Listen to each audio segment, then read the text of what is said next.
Welcome everybody to a brand new episode of Very Faithful Podcast. I'm Brandon Franio, joined by me is my co-host, Christian Dyer. We got Deon in the background waiting on him.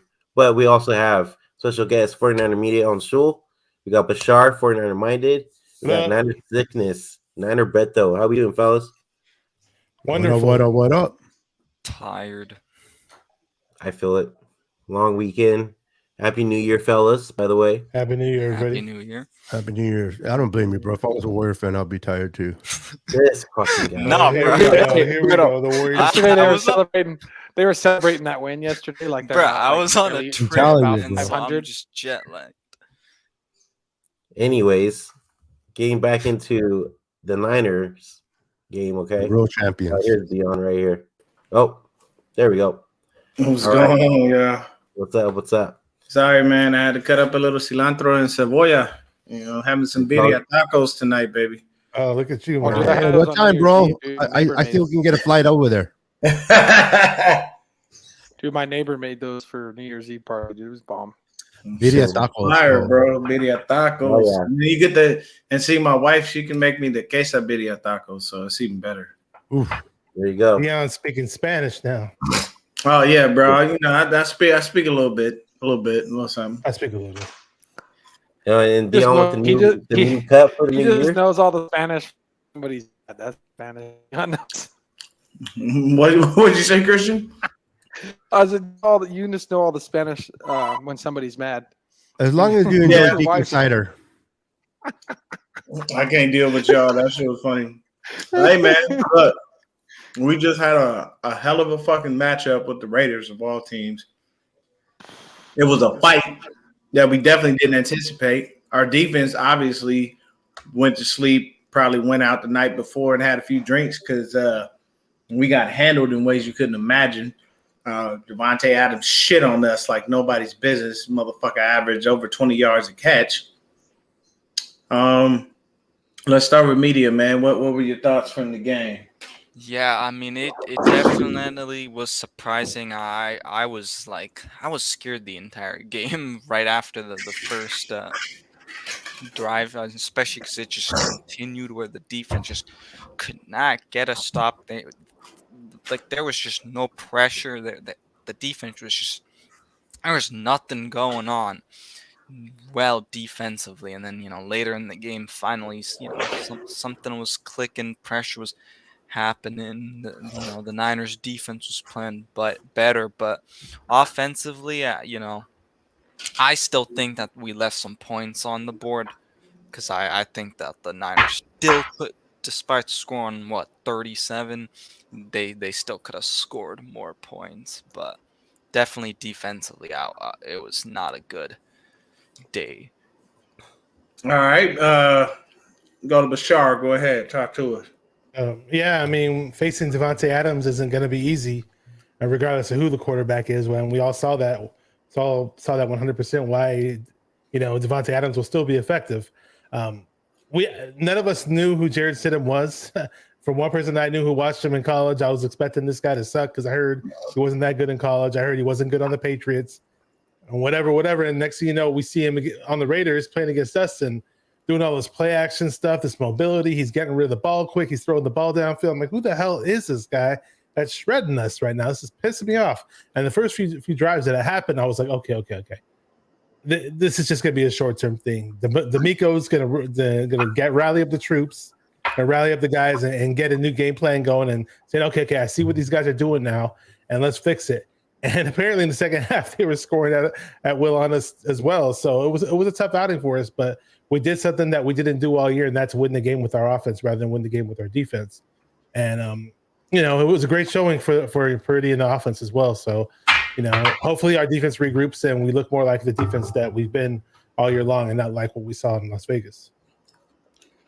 Beto.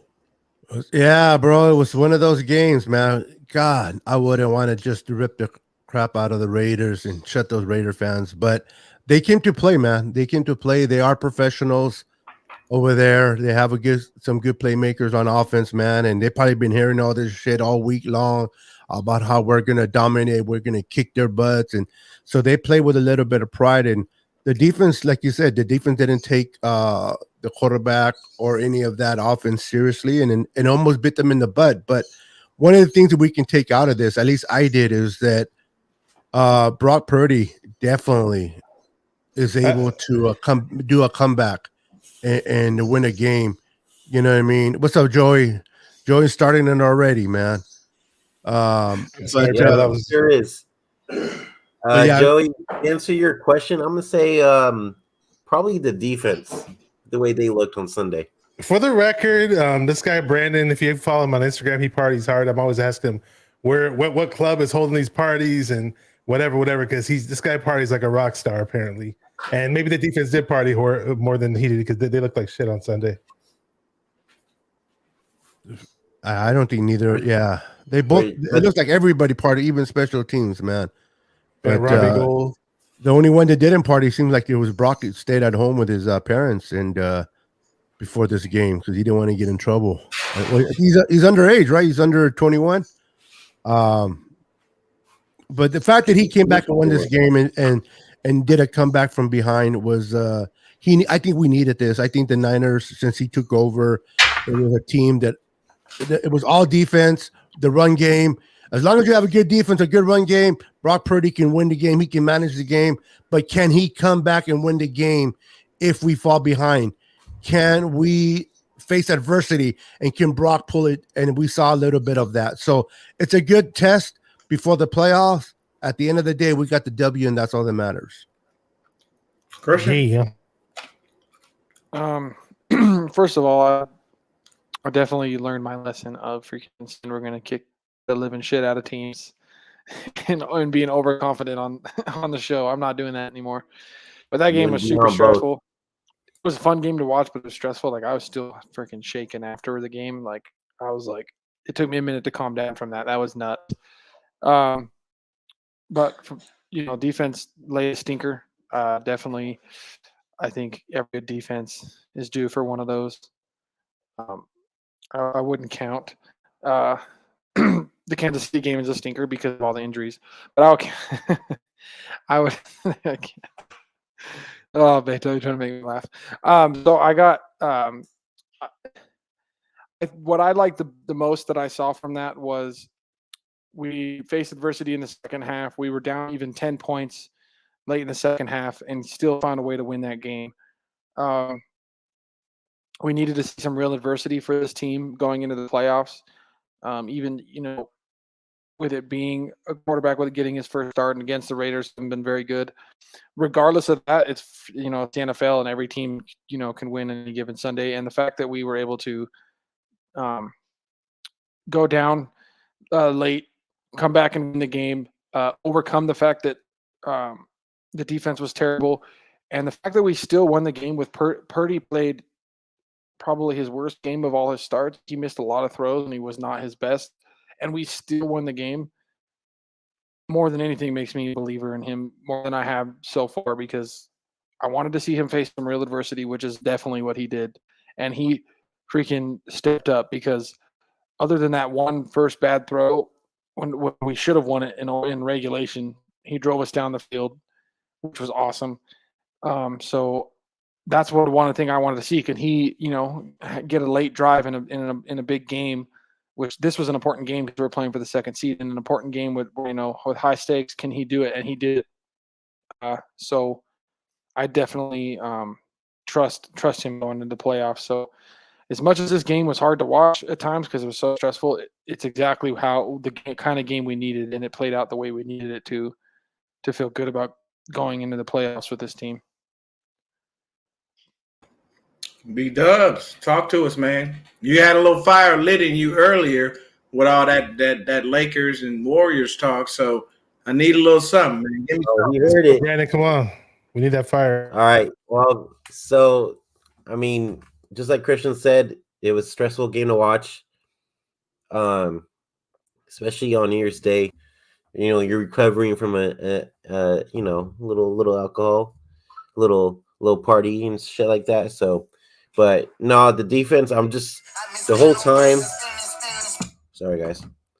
The whole time where every single drive the Raiders were scoring, right? and you're like, what the fuck's going on with this defense? And I'm like, another thing that stood out to me too in this game is Huff blew another coverage. Is it me, or does anybody have is a little worried about Hufanga lately?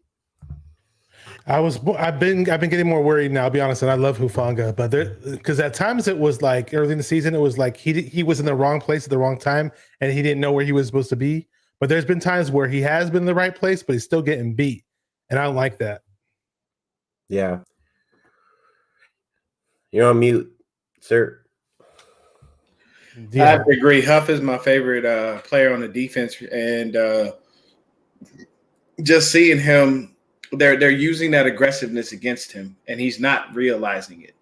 You know, you can credit him with the touchdown to Darren Waller because Waller walked right past his ass, and it's like, I think the biggest thing for me yesterday was the fact that there were so many people so fucking wide open, and it was insane.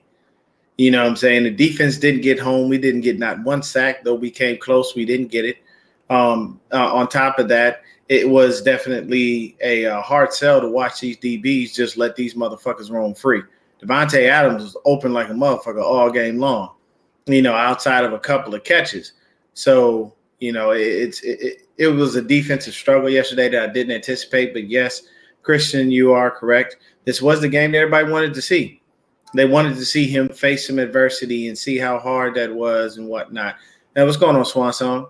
And it's definitely a tough. It's a hard sell because you want Huff to continue to do better, progress, and do the right things. But sometimes, you know, your instincts can fail you. So hopefully they work with him on that and let him know, hey, man, you got to start playing your zone because you're giving up TDs. And when the playoffs come, you cannot make these fucking mistakes.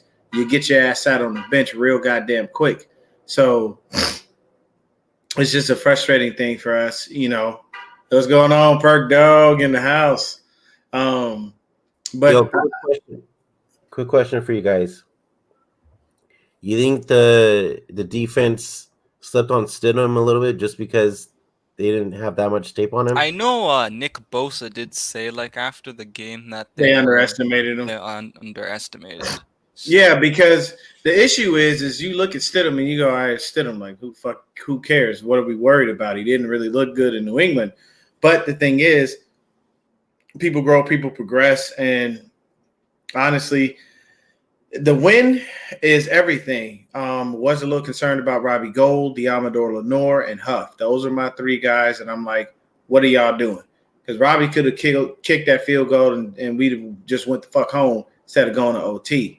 Huff, with his peeking in the backfield, is getting himself killed along with Demo. Demo played as well as he could, man. It's not easy to guard Devontae Adams. And sometimes you can stop a person or slow them down, but, you know, they're going to get there somehow, some way. But Devontae got his in a big way. So, I mean, the Raiders' season is done anyway. They don't have anything to play for. But, you know, it'll be a good thing to watch them play against the Chiefs because they could probably knock the Chiefs down another rung with this next game because they always play the Chiefs hard. And you see the Chiefs just struggle with the Broncos. What people forget is divisional games are probably the toughest of all because those opponents see you twice a year. They know what the fuck you do. Your game plan isn't going to change that drastically unless you wind up with a new offensive coordinator. And then most of the basic – you know, everyday things, subtle nuances you have from system to system are going to be the same. But it's a situation of just it was hard to watch. I was definitely very frustrated, and you know, I need Huff to get his eyes out of the backfield and start playing his own. That way, he can start making plays again. And I'm gonna need Demo to step it up a little bit more, man. They should have let Mooney travel with Adams, and I know that's not something that we normally do.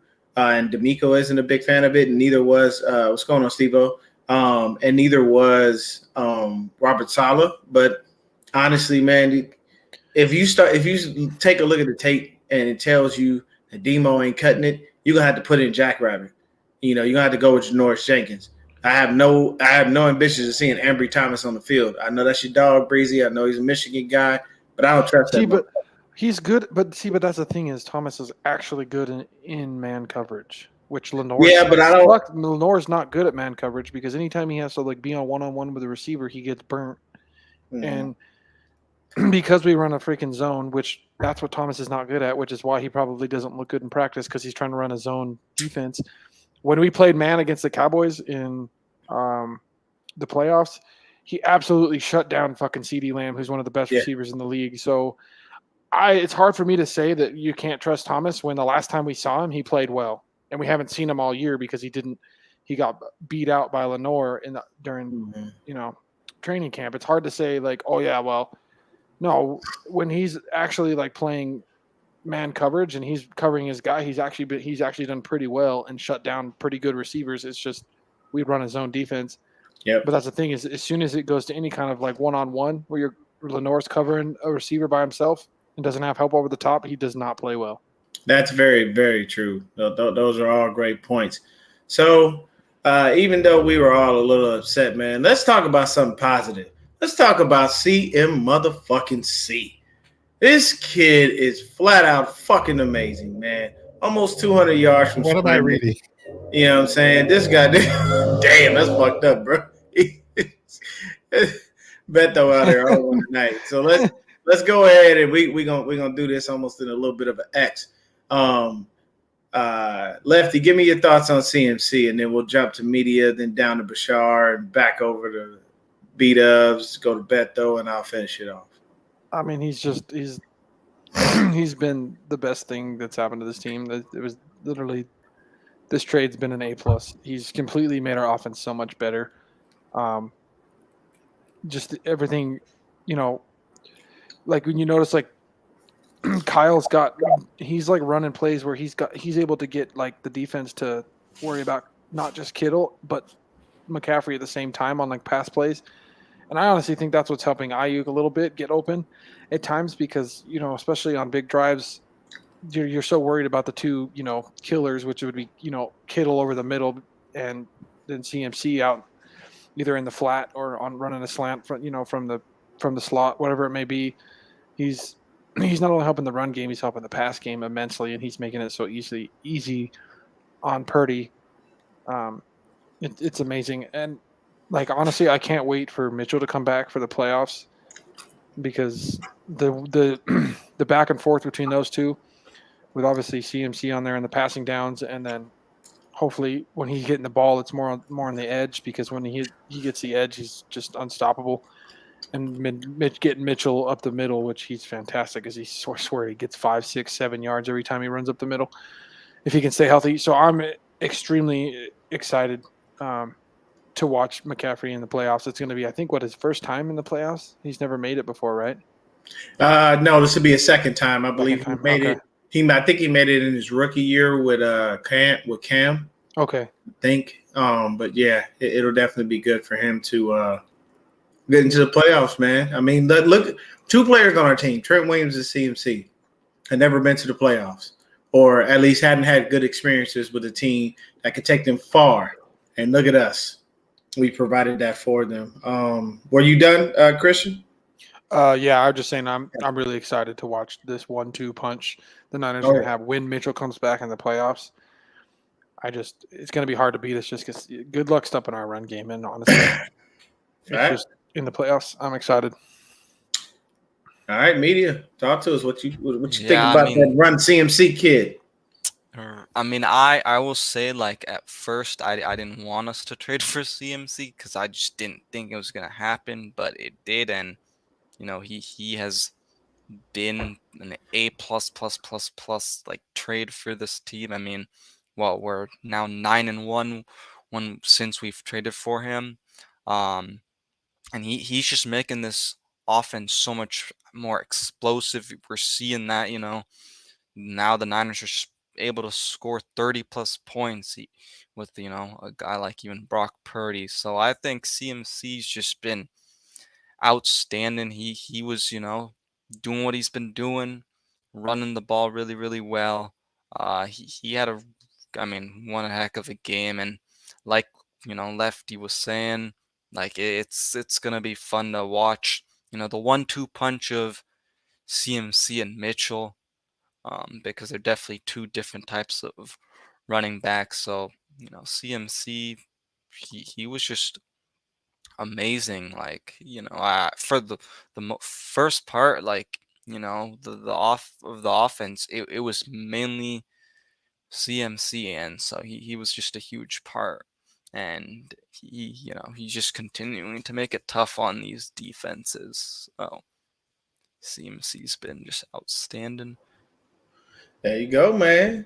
Bashar, 49er minded. What's up, guys? Back to the whole CMC acquisition. I mean, when we were in talks about it, I wasn't really that crazy about it because I just thought we'd have to give up an arm and leg to get him.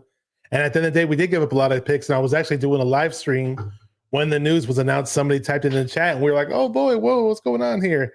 And I was a little skeptical, just I thought we'd give up too much. But at the end of the day, man, the moment he stepped on the field, he's been amazing for us.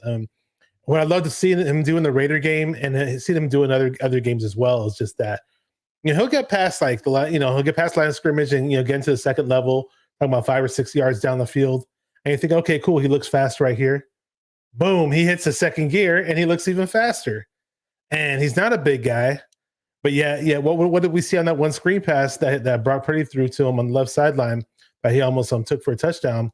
He freaking some dude tried to tackle him. He ran through this dude like it was nothing and got an extra 8 yards, I believe, or something like. And CMC is, he finally brings us that big playability back to our run game that we were missing with Mostert. We missed it dearly. We used to run that outside zone well with Mostert, and we didn't have that for a long, long time. And cool to have that. Obviously, out of the backfield, he's like a freaking poor man's Wes Welker out of the backfield as far as a receiver, or he could line up as a wide receiver too and still be effective. So it's pretty awesome. And just really, really happy. He's been a huge instrumental part of our win streak, and I love to see what we could do in the playoffs with him. Elijah Mitchell, like you guys mentioned, came back, or was going to come back. He's been practicing this week. And Jordan Mason, it'd be nice to see him get more touches. Every time he touches the ball, something good happens. And that's about it, man. I'm really happy about CMC. And what's up, Aaron, for 49ers First Take says, what's cracking, fellas? Popping in while making late dinner. I shot him the link over to see if he wanted to make it, but he's on the East Coast, so it's a little late for him. But So I just want to add to as good as our run game is now and our offense in general, fucking Debo's about to come back too. We got Mitchell and Debo coming back with as much points as we're putting up. Fucking look out, dude! I'm so excited. Can it be playoffs? I forgot already? about that. I forgot about it. Yeah, man. B-Dubs. How you feeling about Mr. McCaffrey here? Show him your shirt. Since the first There it is. CMC. Since the first day that we got him, I've been loving this guy on this team since, and you could tell how drastically he's changed this team, especially the offense. Like media said, we've been on a 9-1 win streak type ordeal since we got him, and just the offense in general just has looked completely different. Our run game is like 100 times better, I feel like, and especially I feel like as well too is Kyle kind of opened up the playbook a little bit too with CMC out there, and you could tell the difference compared to how the beginning of the season started. But I mean, let me just put it this way. I don't get how this guy is not a Pro Bowler with the season he's been having, and I'm excited to see the playoffs now as well. So, yeah. Yeah, man. I'm loving every bit of it, man. Run CMC was running all over the place, like I said earlier. Almost 200 yards from scrimmage. He had the touchdown. He was just balling, man. And the one thing that I saw from CMC that I liked was some power. He hit stick the shit out of homeboy. He knocked him on the ass. I just found the video. I'm gonna bring it up real quick. And there's a key stat I want to bring up really quick. Go ahead. When Jimmy Garoppolo was the quarterback, CMC was averaging 4.2 yards a carry. With Brock Purdy in the mix, every game he's played with Brock Purdy, CMC averages 5.1 per carry. Yeah, nice. All right, here we go, guys. Mm-hmm. McCaffrey is dangerous. McCaffrey. Oh yeah. This is hilarious. It's not that motherfucker everywhere. Yeah, man, that was funny. I saw that shit. I saw that on IG actually. That shit had me dying. I seen that Yeah, too. man, but it's just been a breath of fresh air with CMC here, man. Like I said, since the Kansas City game, we ain't lost, and the young man's been in the lineup. Honestly, yeah, prayers for DeMar, man. Yeah, we still praying for him. I did see that they said his vitals returned to normal at least. His breathing is better. He's still Yeah. into the next He's 24 not. hours. He ain't out of the woods by any stretch of the imagination, but he's better than he was yesterday. Apparently, his breathing is 50%. So they're on 50% oxygen now instead of 100. So he's improving. Well, good, man. Hey, that's the whole point of it. And sometimes, man, like the guy from the Steelers, I can't remember his name.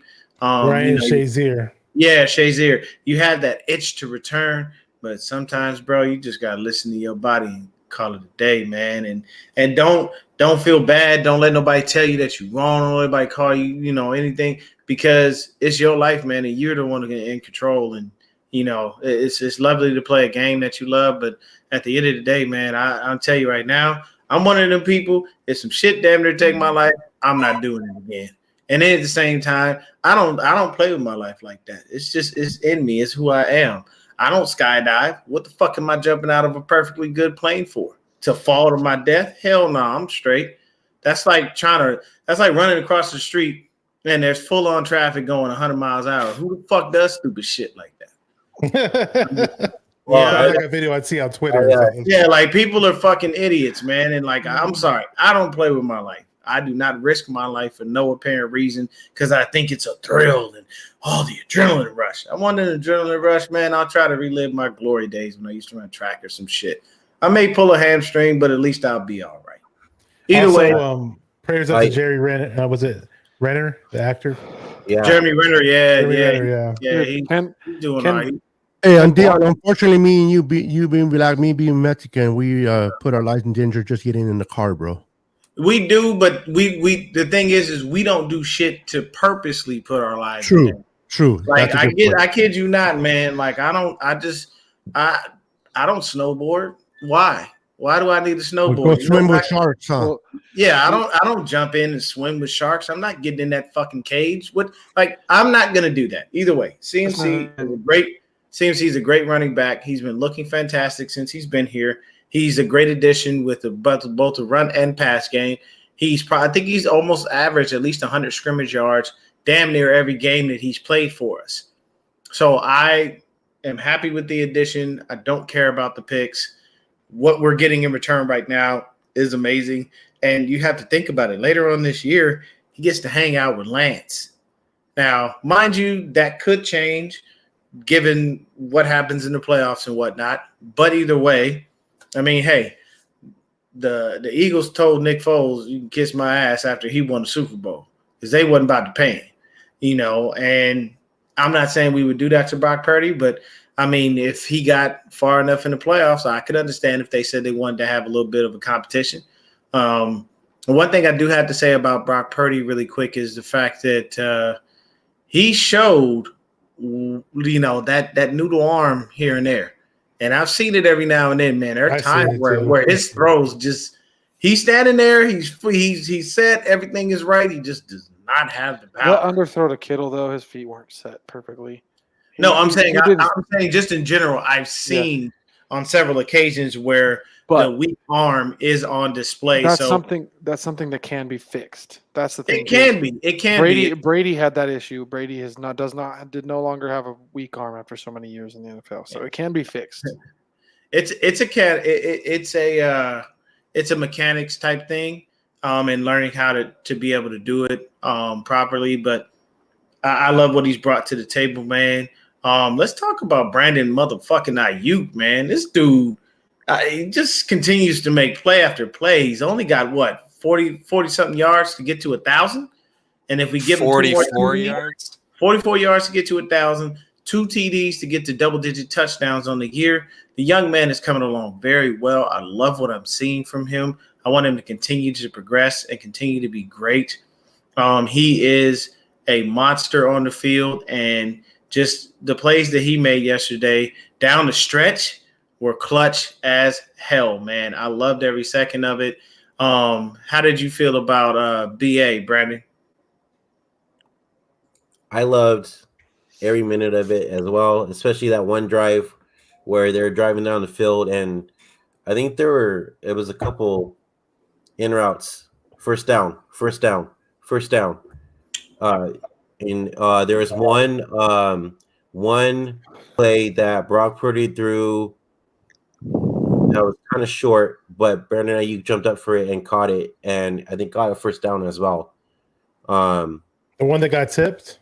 Yeah, that one hung up like a punt. That got tipped. Yeah, it did. But Brandon Ayuk, he fought for it and he got it and got that. And he climbed the ladder on that one, because that pass technically so there's one pass where Purdy was throwing, he didn't get enough on it and he got hit. So that pass was actually going to Kittle, because if you watch the replay, Kittle's right behind him running the same fucking route. That's a touchdown. So it made sense because he was trying to get it over him, but when he saw that ball was basically it didn't have, the mustard on it to get where it needed to go, he came and he got it, man. But and then that other ball where it just wobbled in the air and he climbed the ladder, got it, and came down with it. It's like, you got to respect Brandon Ayuk. And I loved his attitude from the beginning. Just seeing him, come out of his comfort zone and open the door, in training camp, like, you bitches are here, but I'm gonna make you my bitch today. And I'm Brandon Ayuk. You're gonna know and understand me. You're gonna learn my name. And yes, I'm quiet, but I'm an assassin. And many people said in training camp that he was the most outstanding player out of all training camp, and they were saying that more so than Trent Williams or Nick Bosa. And I love Brandon Ayuk. Coming out of college, a good buddy of mine, Joey Mahoney, was telling me about him 2 months before we drafted him. He's like, look out for this guy. Maybe the 49ers might draft him. And we drafted him, and he's, I just think we've been underusing him all this time. This year is the first year that he's about to get 1,000 yards, which is great. He's got 8 touchdowns in the season. And rewind a little bit to CMC. CMC did break 1,000 yards in the Raider game, and he's got 8 touchdowns as well. So, yeah, I love what I see from Ayuk, and hopefully we can see more from him in the playoffs, as well as Debo once he gets healthy. Yeah, Beto, how you feeling about Mr. Ayuk? Feeling good. Let me just get back a little bit on the CMC, since you guys kindly just overlooked me on that one. We but did. I'm so sorry. It's okay. I'm dealing with my feelings. Beto, go on a rant. Go ahead, bro. No, I'm you can do it in Spanish too. En español, no hablo español. Can I get a Slurpee though? Seaway. Anyway, talking about CMC coming to the Niners, I want to give credit to John Lynch, man, for bringing him over at 3-4, where we were 3-5 last 2019, and we brought Emmanuel Sanders to the team as a free agent to kind of booster that receiving core and make that receiving core much needed help there. In this year, we're making that championship run, and we bring a running back in the caliber of CMC. I love what he's done. I'm like with Lifty. I can't wait to see him in the playoffs do his thing with Debo and the rest of the crew there. As for Brandon Ayuk, I love this kid. I still believe he's the number one receiver on this team, even with a healthy Debo Samuel, in my opinion. What this kid has done, yes, does he have a little bit more drops that I would like from him? Yeah, but this game particularly, when we needed him the most in the fourth quarter, he came through and bailed out Brock Purdy. As you know, Kittle had a fair game, but he wasn't having a great game. And he came through. And handled his business. I like this kid. I hope we can keep him. I don't know how it's going to go when his contract year is up, but I like what he's doing. And I think he's going to have a great game in the playoffs. I'm excited, man. There's just too many weapons to go around, but that's a good problem to have. These are all facts, man. I love it. You know what I'm saying? How do you feel about Mr. IU Christian? Uh, I'm really excited because I think he's finally getting used more as a number one receiver, which I've been waiting for. You guys know, I've been all season, last season, I've been talking him up, just waiting for him to break out. So it's exciting. It's exciting for me because one of the biggest things I like that I've seen that I like the most is I can tell that Purdy trusts him. Like it's almost like Purdy knows that he's his number one guy, and then like who did he look to, and where did he go in crunch time in a big drive multiple times? He went to Ayuk. That's who he trusts in a big you know big spot, and Ayuk's he's there when we need him. Yeah, he has some drops that suck sometimes, but the way I look at it is the way he makes up for the drops. It's fine. It's kind of like the way To was back when he played for the Niners. He'd have some boneheaded drops, and then when you needed a big play and needed to come up with a big catch, there he is. So that's the kind of way I try to view Ayuk when he has the drops. It's like, damn, he's got some drops, but then he's like, okay, we need a big catch, and he makes it happen. And then, God, man, dude, every time he has a little bit of room with the ball in his hands, he is so much fun to watch run in the open field. Just like, and he's so powerful too. Guys try to tackle him, and he never goes down when one guy tries to tackle him. He always needs like two or three guys trying to drape him down. Like He bounces off of people too. Yeah, he does. I love his run after the catch ability. He's so much fun to watch. Like it's just so awesome to see him have such a great season. Like he completely went off in the second half for us. That really was one of the biggest reasons we won that game, and it was freaking fantastic to see because it's like he has that ability to be this like top receiver number one guy. It's just he hasn't had the chances to show that, and he's finally somewhat getting the chance because Purdy knows it and Purdy's utilizing it. It's going to be, it is going to be exciting to see if he, steps it up and really like dominates a playoff game or something when we really need him to. Like, say if the running game isn't going the way we want to, and then we get to see Ayuk maybe take a game over. Oh, that would be awesome. That definitely would be, man. Media, how you feel about Mr. Ayuk? Yeah, I mean, I was waiting for him to kind of have this breakout game because, he kept like repeating, and, having these big games, but he finally got the 100, plus yard game and a touchdown. And like Christian said, like he really was clutch at times where he just had catch after catch after catch, in a row. He made up for one of the drops he also had, and just playing really, really well. And Brandon Ayuk's just been playing phenomenally well. I'm excited as well to see like what he can do in the playoffs. Last year he put Trayvon Diggs on skates, so I think he'll probably do that again. This playoff time, and it's just the route running of Ayuk is outstanding, and I feel like it's finally getting utilized. And Brock Purdy knows exactly where to go with Brandon Ayuk. He trusts him. He knows he's the number one, weapon when he's not going after Kittle. So Brandon Ayuk, man, he's been outstanding. I'm really happy to see what he's been doing. Yeah, there we go. I think that was everybody. Yes, sir. Just real quick, we saw a little bit of Danny Gray. What did you guys think about the one play that he did have in the game? Did you see how fast you see how fast he hit that corner? He hit that corner. Dude, that hole was there, and he was just. I want to see the ball in that guy's hands a little more often. I've been wanting to see the ball in this guy's hands. I know he has speed that our other receivers don't, and we drafted this guy, and he's a playmaker, and he's tough, and I don't know what we're doing not throwing him out there. Kyle's we got so many weapons, and just knowing Kyle and the way his brain works, I'm telling you, he's fucking saving some shit that are when we need it in the playoffs. I hope you're right. He's fucking like, I just have a feeling like he's just like, oh, I got this in my pocket. Let's not use it too much. I don't want to give anything away. And then we're going to see some fucking crazy shit that fucking gets us some touchdown and when we really need it in a fucking tough playoff game or something. That's the way I see it, at least. And I'm hoping that like maybe that's what's going on. But damn, I freaking want to see him with the ball in his hands a little more because He's fucking fast. And really quick before you other guys go on, Tim Jones brings up a great point. Raiders had another 10-point lead at the half. Raiders have been up by, I think it was about 9 games this whole season where they've been up at the half and they ended up losing.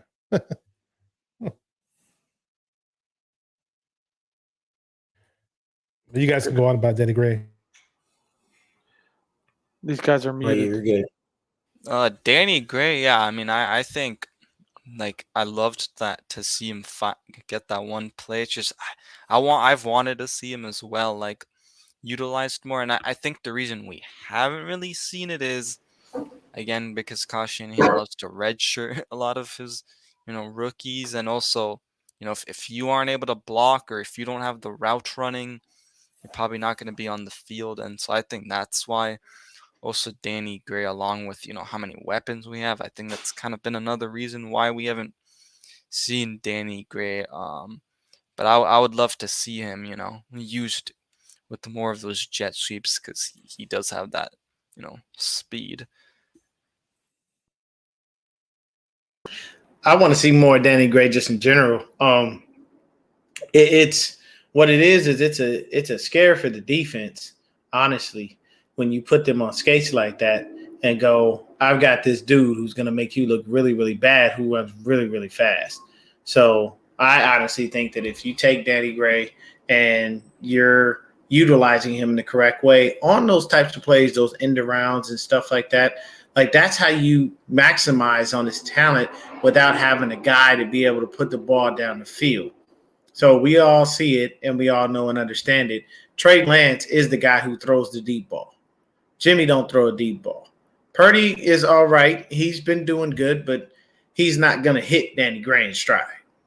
He's going to hit Danny Gray, and Danny Gray is going to have to Tyreek Hill it and turn around and try to, contort his body to be able to fit what's coming his way, which is why Tyreek Hill is in the top 3 to top 5 receivers in the league because of how his body control. It's straight up insane. What's going on, 92? So I honestly feel like it does make sense to get him involved, but get him involved that same way. Tell him, hey, look, man, you're going to come in. We're going to have you fake block. You're going to end around, whatever. Just give it that, that moment. And this right here, Tim, I'm sorry.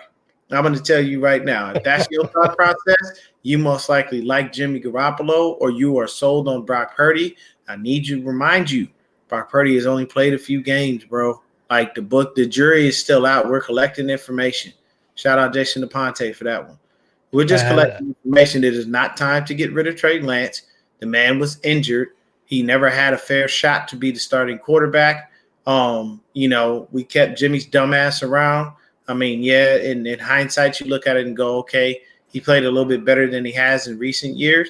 But either way, man, we didn't waste all those draft picks on the kid to be able to just go ahead and get rid of him and move on from him like that. So, no, it is not time to get rid of Trey Lance. I still believe in him. I still believe he is the future of this franchise. And you never spend that kind of money. Well, you don't spend those kind of picks on a player and then just cut him. So you can do that with Trey Sermon. You can do that with Dante Pettis. You can do that with Jalen Hurd because you didn't spend high picks on those dudes. And you don't look at those guys to be, franchise players. You hope they can develop to be it, but you don't. You draft a quarterback to be your franchise guy. So that's why we drafted Trey Lance. He is here to stay.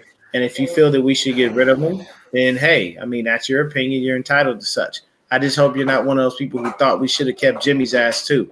Because it wouldn't have made sense for you to make that comment if you did, because Jimmy didn't do shit for us in the playoffs. He never did enough. He always screwed up. And, when you look at it from the standpoint that we've looked at it over these past couple of games, Brock has been fantastic. But that doesn't mean that the starting spot is his. If Brock goes into the playoffs and we go out in the first round, the first time we play, what does that say? Does that mean Brock is trash? No. Hey, we lost. We didn't play well enough. I'm not stating that's going to happen. Excuse me, nor do I want it to happen, but it ain't time to get rid of Trey Lance, man. You don't just move on from a kid, because here's the biggest problem with the way that you're thinking right now. if you don't believe that Trey Lance has something, then you're going with anybody that's giving you a little bit of something. And I can tell you right now, if you think that a guy is great after 4 games, remember a guy named Matt Flynn? He got beat up by a guy named Russell Wilson. He came in, smacked him in the face, and took his job. Matt Flynn played, a couple games for the Packers, if that. Wound up getting paid big time in Seattle, and Russ came in and stole his job and told him he can get and Seattle basically told Matt Flynn, here's your guaranteed money, get the fuck home. Anybody seen Matt Flynn since? Nope. Mike Glennon, another example. Shit quarterback. Got paid, though. Nick Foles won a Super Bowl. Got paid. Now look at him. Bounced around the league from team to team, never been able to hold on. And yes, that is your shitty-ass Arizona product media. Yes, I was going to say this really quick. Damn, I was waiting for it. I was going to say this really quick. Definitely going to throw that jab right at him. I want to add this. Let's say Brock wins a couple of playoff games right now. I'm not saying he's going to win the Super Bowl but either way, let's just imagine. Let's say we even win a Super Bowl. Let's imagine that there's a quarterback competition, and may the best man win. Quarterback competition. May the best man win. Either way, whoever wins that quarterback competition, guess what? What happens on this team all the time? Our quarterbacks always get hurt. So you're in a great position, either as Brock as your starter or Trey Lance as your starter, either or. You have a really good backup behind them that can start games and win as a starter. So I'm all for it. May the best man win, or keep both guys and see what happens. And I'm not losing faith in Trey Lance, just for the record, but we'll see. Maybe if Brock Purdy's the guy, we'll find out sooner or later. So we'll see. And what's up with this, all these emotional fans as the Niners, man? All in their feelings and their emotions. I mean, if you don't stand for something, you fall for anything. And it's funny how these fans get emotionally tied to certain players or are quick to give up on other players.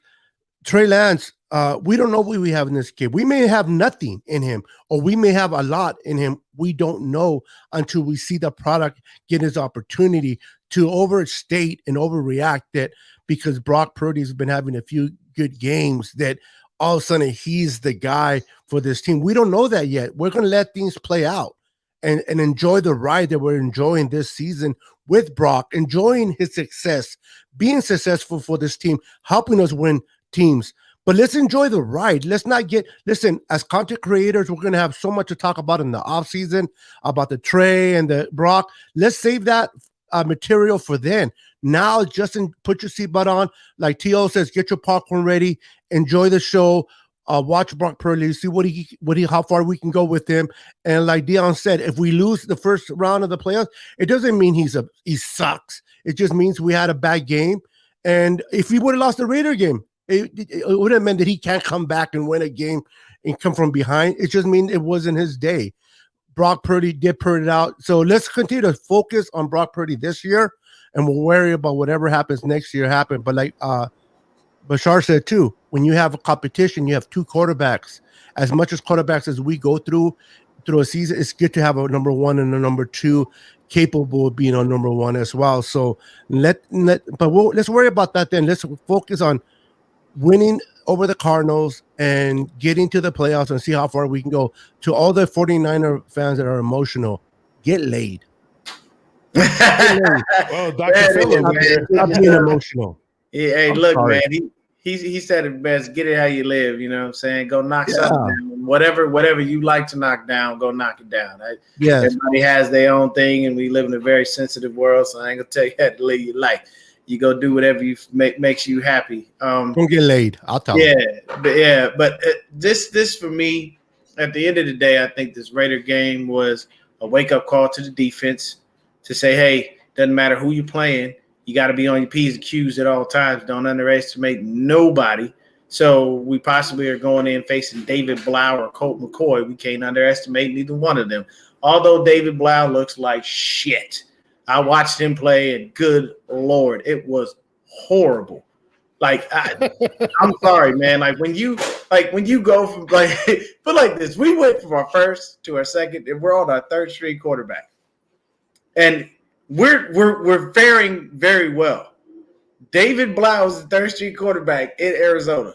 Good Lord. It is a travesty watching that man play football. Like, it's horrible. I purposely watched the game because I wanted to see who he was and what he had. I will watch another team, especially a divisional opponent, because I want to see what kind of problems they could possibly present. And I'm sorry, David Blau doesn't present a fucking thing. He presents a car crash. Remember them crash test dummies in the commercials and shit, but he should shove them into a wall? That was David Blau every time he throw the ball. Hey, let me fucks himself up. Oh, let's get this thing out of the way. Okay, hold on real quick. Let me get this out of the way because Christian's covered up. Nobody is giving up on him. One thing is for sure. Looks and feels a lot different when Lance is in there to Brock. Confidence is everything. And y'all can't deny Purdy's ahead in his development. Yes, he is. He has developed very well, and Greasy has definitely went ahead and assisted in such in many ways. But go ahead, Christian. I was gonna say, like, Lance has played in 12 games in the last 2-3 years. Yeah, Purdy played all 4 years in the Big 12. Yep.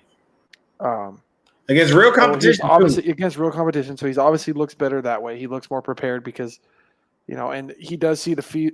His best thing is I think he does see the field well, so he makes mostly good decisions and gets the ball where it needs to go. But the whole point about Trey Lance is his ceiling is so high. He's supposed to just make this offense absolutely unbelievably explosive to where you could put up fucking 50 points with.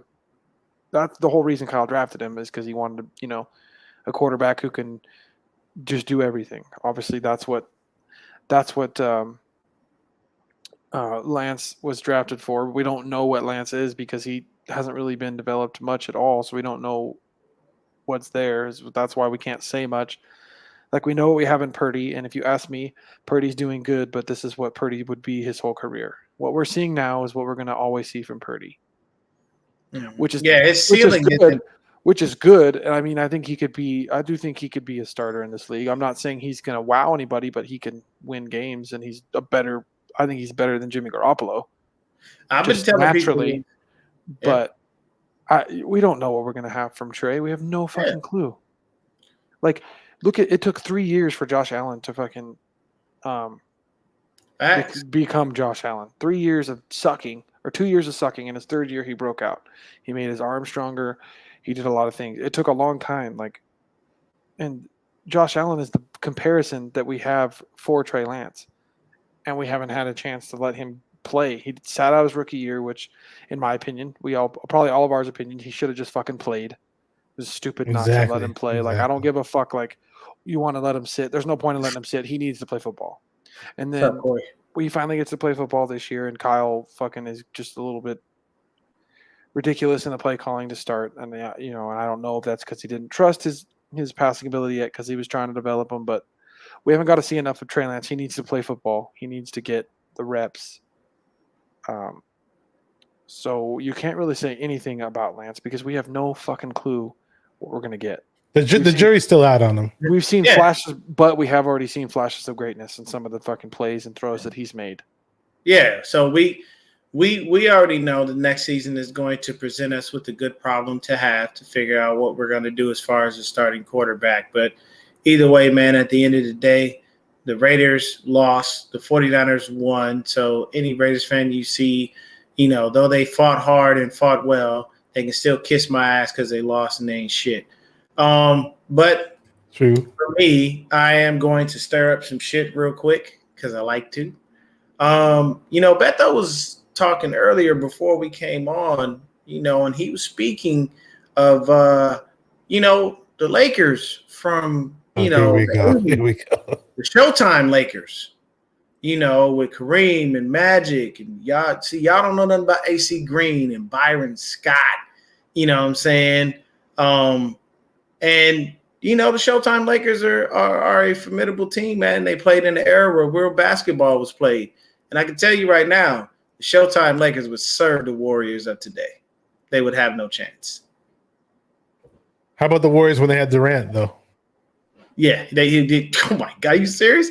Now, okay, put it like this: they would serve them. they would serve them with old rules.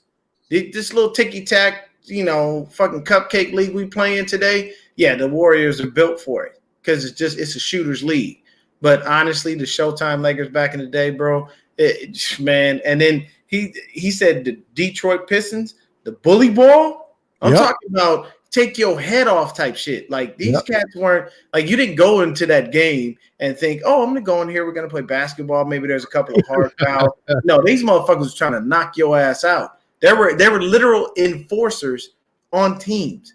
Kevin McHale was one. Horace Grant was a guy. Like there were dudes that they were the goons. Like in hockey, you have a goon. This dude does nothing. He skates really well and he likes to fight. That's his only fucking job. Goons don't exist in the NHL anymore. Well, I mean, yeah, because it's probably changed up and switched up. But back in the day, you had those guys. It was like if you touch Gretzky, I'm gonna fuck you up.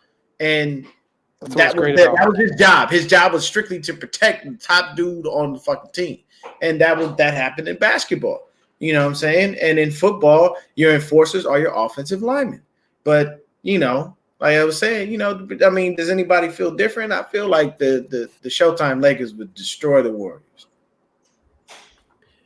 Everyone pick a number 1 through 50. Absolutely. We're doing a patch giveaway. 1 through 50. Oh shit. Yeah. Okay. Everybody in chat, 1 through 50. 1 through 50. Cowboy Angel, the only person put a number. Y'all fuck around. Win just based on the fact that person listened. Okay. Are we supposed to pick a number? Yeah, you guys can pick a number as well. Oh, okay. Well, I want somebody in the chat to win. I'm not gonna pick one. Can I say? Oh, I don't want nobody in the chat to win. I'm gonna take. Can I say my number? There's a 75-year patch. I got my number, and I'll tell you why. Jesus. I picked it. Damn, the numbers came in quick than the motherfucker.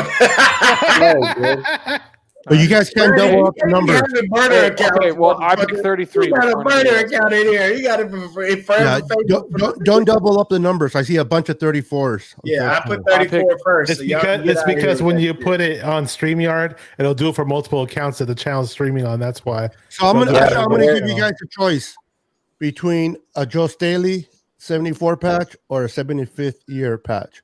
Whoever wins, you guys can have a choice of nice. That's nice. Hey, David Villa, he's got 39. So one thing we didn't mention about CMC is he broke freaking the Catfish's record. The original, let's forget the original fucking all-purpose back who started it. Roger Craig. Roger Craig. The Catfish. Why you call him Catfish? Though? That's his name. That's his name. Yeah. Since when?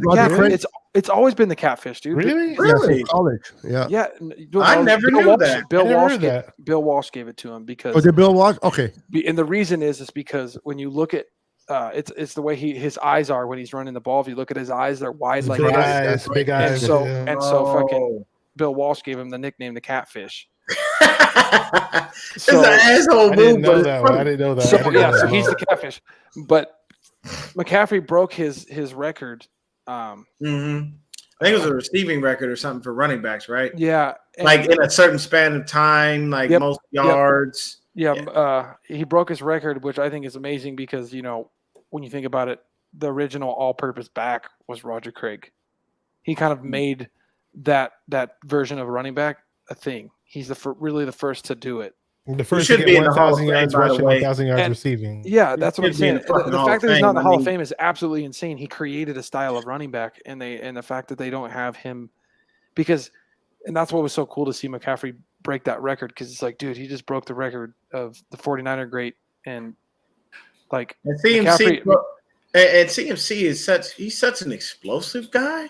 Like it's almost not even fair when you see people out there trying their best to do whatever they could, man. But it's insanity.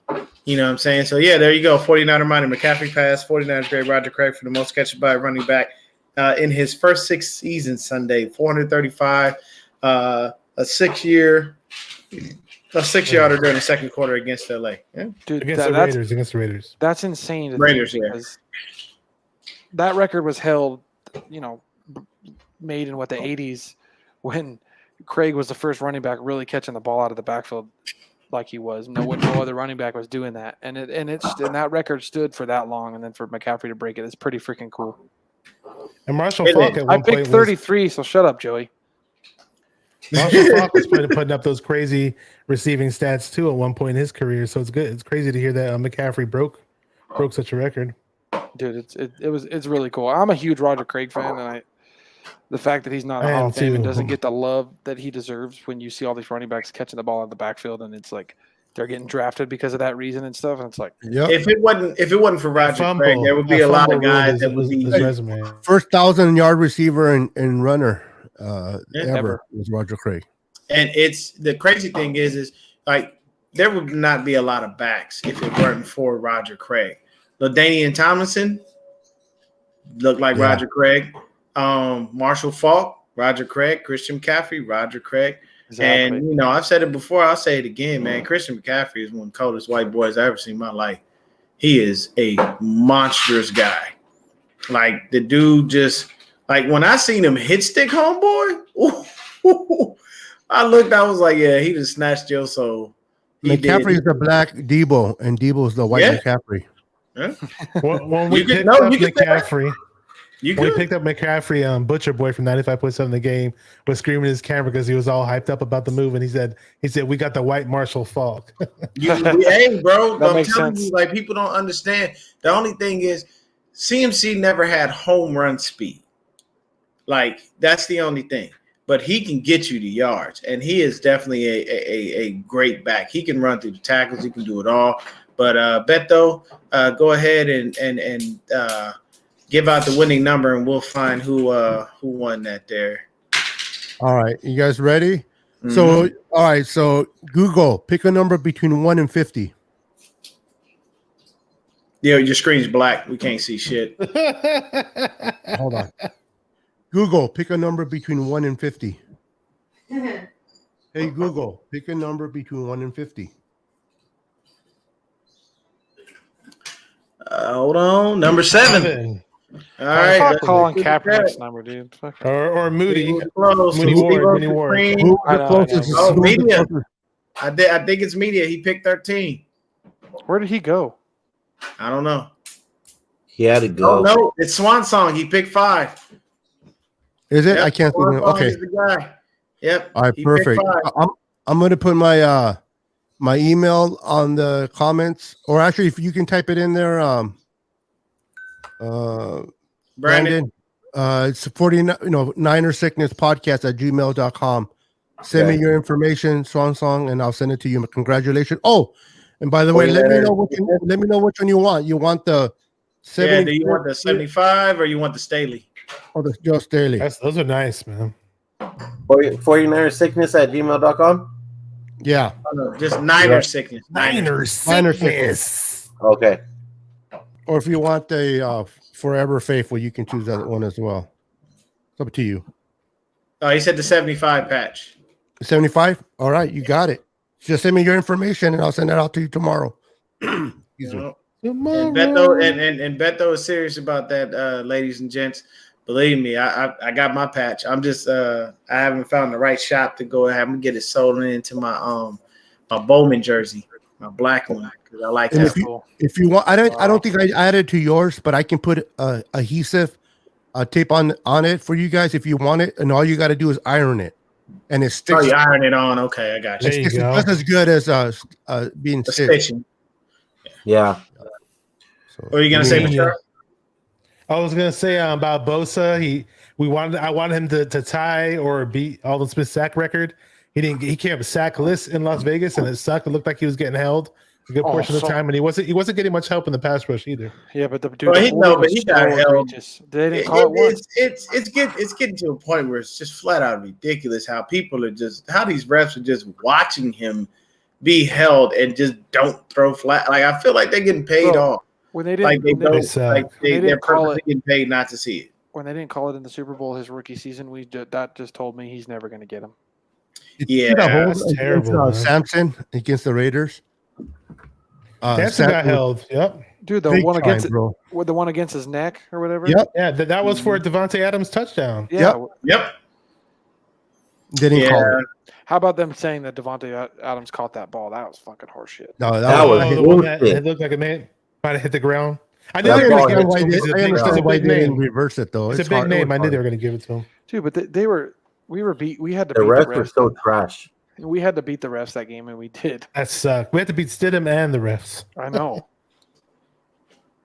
All right, guys. Stidham looked like a Hall of Famer out there. We needed Yeah. a little bit of a battle test going into the playoffs. Trust, like we did. We needed that battle test tested. because we're gonna fucking swamp the fucking Cardinals, dude.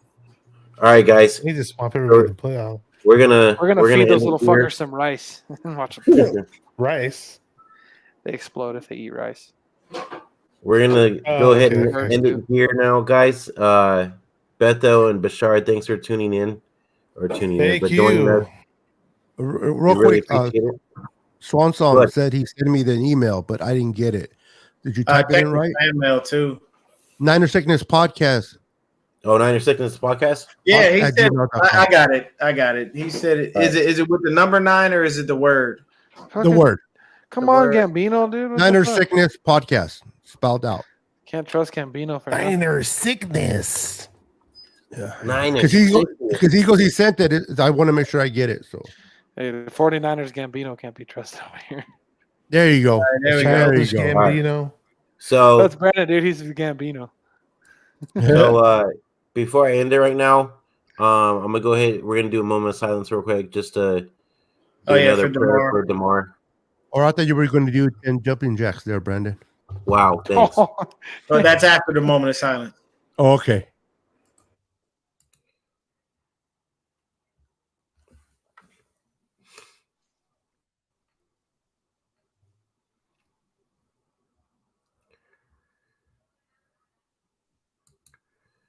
All right, guys. Mm-hmm. Thanks for joining us again, Beto and Bashar. I really appreciate it. And we'll be back on probably Thursday, maybe, if you guys are available. Well, yeah, we'll I should figure be. it out. We'll figure it out in the background. I just want to say the Warriors suck, and so do the Lakers. It's all about the Bulls. Oh my gosh. Oh, wow. You were on our celebratory You were video with the good. You were Warriors with the good. You were finals. good for one. Hey, hey, you're LeBron, good for LeBron is better than Jordan. That's all I can Bro, say.